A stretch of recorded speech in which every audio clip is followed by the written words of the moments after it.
ಬಿಜೆಪಿಯಲ್ಲಿ ಭಿನ್ನರ ಬಣ ಹೈಕಮಾಂಡ್ ಲೆವೆಲ್ಗೆ ತಲುಪಿದ್ರೆ ಕಾಂಗ್ರೆಸ್ನಲ್ಲಿ ಸುಮ್ಮಿದ್ದಾರಾ? ಕಾಂಗ್ರೆಸ್ನಲ್ಲೂ ಕೂಡ ಅನೇಕ ರೀತಿಯ ಅಂಥದ್ದೇ ಘಟನೆಗಳು ಬೆಳವಣಿಗೆಗಳು ಗೊತ್ತಾಗ್ತಾ ಇದ್ದಾವೆ. ಕಾಂಗ್ರೆಸ್ನಲ್ಲಿ ಮತ್ತೆ ವರಸೆ ಮುಂದುವರಿಸಿದ್ದಾರೆ ದಲಿತ ಸಚಿವರು. ವರಿಷ್ಠರ ಭೇಟಿಗೆ ಸಮಯ ಕೇಳಿದ್ದಾರಂತೆ ನಾಯಕರು. ಫೆಬ್ರವರಿ 7ರ ನಂತರ ಬರಬೇಕು ಅಂತ ಹೇಳಿ ವರಿಷ್ಠರು ಸೂಚನೆ ಕೊಟ್ಟಿದ್ರು.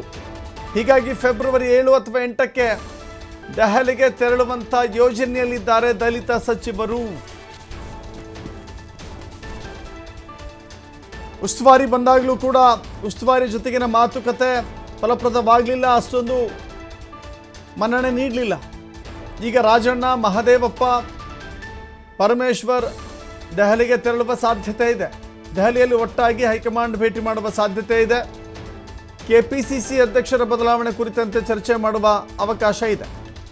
ಯಾವ ಕಾರಣಕ್ಕೆ ಮಾಡಬೇಕು, ಮಾಡಿದ್ರಿದ್ರೆ ಒಂದು ವೇಳೆ ಬದಲಾವಣೆ ಮಾಡದೇ ಹೋದರೆ ಏನೆಲ್ಲ ಪರಿಣಾಮ ಆಗುತ್ತೆ ಪಕ್ಷದ ಮೇಲೆ, ಸ್ಥಳೀಯ ಸಂಸ್ಥೆಗಳ ಚುನಾವಣೆಗೆ ಏನೆಲ್ಲ ಪರಿಣಾಮ ಬೀರುತ್ತೆ, ಮುಖ್ಯಮಂತ್ರಿ ಬದಲಾವಣೆ ಮಾಡಿದರೆ ಹೇಗೆ, ಮಾಡದಿದ್ದರೆ ಏನು, ಇದೆಲ್ಲವೂ ಕೂಡ ಸಂಪೂರ್ಣ ವಿವರಣೆಯನ್ನು ನೀಡ್ತಾ ಇದ್ದಾರೆ ಸಚಿವರು. ಉಳಿದವರು ಭೇಟಿ ನೀಡದಿದ್ದರೂ KN ರಾಜಣ್ಣ ಭೇಟಿ ಅಂತೂ ಖಚಿತವಾಗಿ ಕಾಣಿಸ್ತಾ ಇದೆ. ಮಲ್ಲಿಕಾರ್ಜುನ ಖರ್ಗೆ, ವೇಣುಗೋಪಾಲ್ ಇಬ್ಬರನ್ನು ಕೂಡ ಭೇಟಿ ಮಾಡುವ ಯೋಜನೆಯನ್ನು KN ರಾಜಣ್ಣ ಹೊಂದಿದ್ದಾರೆ. ಯಾಕೆಂದರೆ ಬಹಿರಂಗವಾಗಿ ಅವರು ಮಾತನಾಡ್ತಾ ಇದ್ದಾರೆ, ಬಹಿರಂಗವಾಗಿ ಹೇಳ್ತಾ ಇದ್ದಾರೆ. ಕಾಂಗ್ರೆಸ್ನಲ್ಲಿ ಬದಲಾವಣೆಯ ಗಾಳಿ ಏನು ಈಗ ಶುರುವಾಗಿದೆ. KPCC ಅಧ್ಯಕ್ಷರ ಬದಲಾವಣೆಗೆ ಆಗ್ರಹವನ್ನೂ ಕೂಡ ಮಾಡ್ತಾ ಇದ್ದಾರೆ ಇವರು. KPCC ಅಧ್ಯಕ್ಷರ ಬದಲಾವಣೆ ಆಗಬೇಕು, ಪೂರ್ಣ ಪ್ರಮಾಣದ ಅಧ್ಯಕ್ಷರು ಬೇಕು.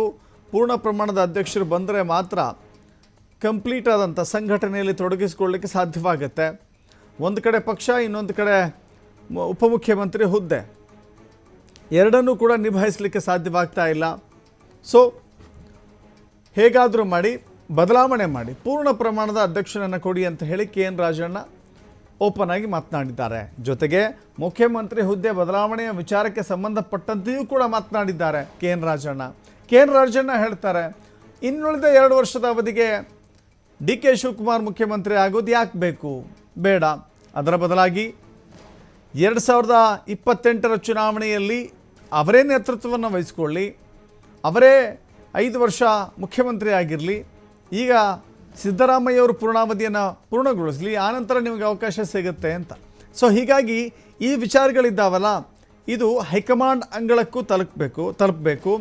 ಹೈಕಮಾಂಡ್ ನಾಯಕರಿಗೆ ಮನವರಿಕೆ ಮಾಡಿಕೊಡಬೇಕು ನಮ್ಮ ನಿಟ್ಟಿನಲ್ಲಿಯೇ ದೆಹಲಿ ಭೇಟಿಯ ಬಗ್ಗೆ ಈಗ ಯೋಜನೆ ರೂಪಿಸಿದ್ದಾರೆ. ಫೆಬ್ರವರಿ 7, 8ಕ್ಕೆ ಹೋಗಿ ತಮ್ಮ ಮನದ ಇಂಗಿತ ಏನಿದೆ, ಬದಲಾವಣೆಯ ವಿಚಾರ ಏನಿದೆ, ಎಲ್ಲವನ್ನು ಕೂಡ ಚರ್ಚೆ ಮಾಡೋರಿದ್ದಾರೆ.